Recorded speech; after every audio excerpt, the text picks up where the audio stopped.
Gəlirəm. Gəlirəm mənim xalqım qarşınıza, gəlirəm. Deməyin gəlmirəm, gəlirəm. Orucluq vaxtı Allah orucunuzu qəbul eləsin, canınızı salamat eləsin. Bizim gözəl sənətkarlarımız da burada işləyir. Sizə ev düzüb qoşuruq, qəşək. Elə bir evlər çıxardırıq ki, xırdalan qurutur.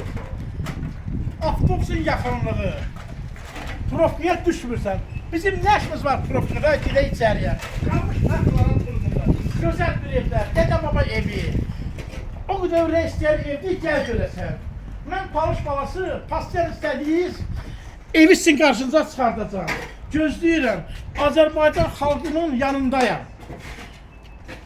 Getdik danışa baxaq.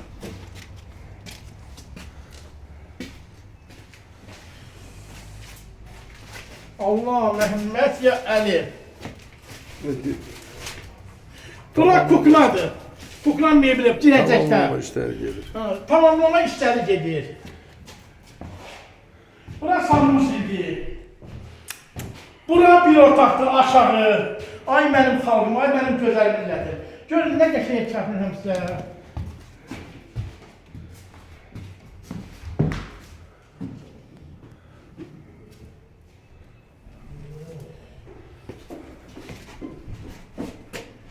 Remot gedir.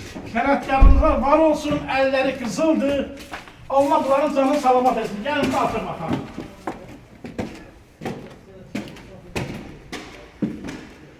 Bura bir otaq, bura balkon, lüstru. Bəh. Evi çəkdə özünü yetişdirmiş bir evdir ha. Çox qəşəngdir. Daxil olaraq, bu bir otaq. 1, 2, 3 otaq, 4 otaqlı evdir bu. Elə bir qəşəng ev düzəlib, hər tərəfi açıq. Ev o qədər qəşəngdir, gəl görəsən. Mən elə bir momentdə, elə bir orucluğa sevsəm, Allah sizə pulu yetirsin. Allah sizə can sağlığı versin əvvəla. Gələsiniz, belə evlər alasınız. Sizin yolunuzu gözləyir. Əgər ev satmaq istərsiniz, kanalımıza abunə olun. Zəngini gələk kömək edəyək.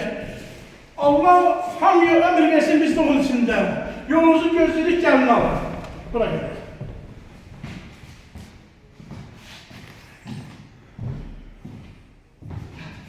Tamamlama işləri. Tamamlama işlərini tamamlanacaq, patkulis veriləcək.